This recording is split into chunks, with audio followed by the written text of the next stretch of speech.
Known as the most haunted small town in America, Alton, Illinois has been the site of some unusual history over the years. And the Mineral Springs Hotel is at the center of it all, and the site for this episode of 2-Minute Tours, Places in History, our series about monuments and museums that honor and preserve history, and the geographic locations where history happened. Owner David Nunnally takes us inside the Soul Asylum, a museum dedicated to haunted objects, serial killer artifacts, and other strange, esoteric items demonstrating the unusual and at times weird examples of the human and paranormal experience. When you visit the Soul Asylum, what you're going to see here are some really strange things. I have got objects from the Russian gulags in the 1930s, 40s, and 50s, dirt from John Wayne Gacy's crawl space, a collection of spirit boards that go back to 1890, the very first spirit board ever made, the Canard board, just all kinds of really unusual, odd things.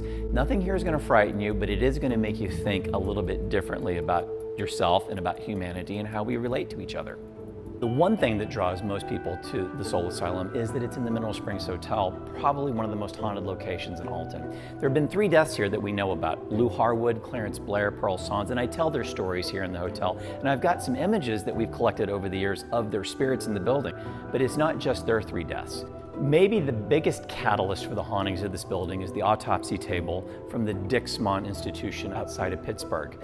This table was used for over 100 years at a psychiatric institution where everyone who died that wasn't repatriated to their family was autopsied to determine causation of mental illness, nature or nurture. So lots of different objects, lots of different energies in this building. It just makes for an incredible paranormal experience. For me and for the folks who visit the museum, I think the most important takeaway for them is this whole notion of unexplainable.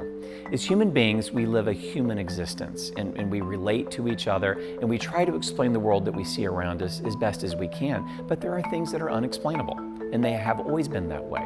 If you think about our lives, one of the things that we really do struggle with is our own mortality and what happens to us after we breathe our last. We're in one of the most haunted buildings in probably the most haunted small town in America, so it's all around us. If we can give some history associated with those things and encourage folks to think just a little bit differently about it, be open-minded about it, you might come to learn a little bit more about yourself and your own humanity and how you interact and treat other people.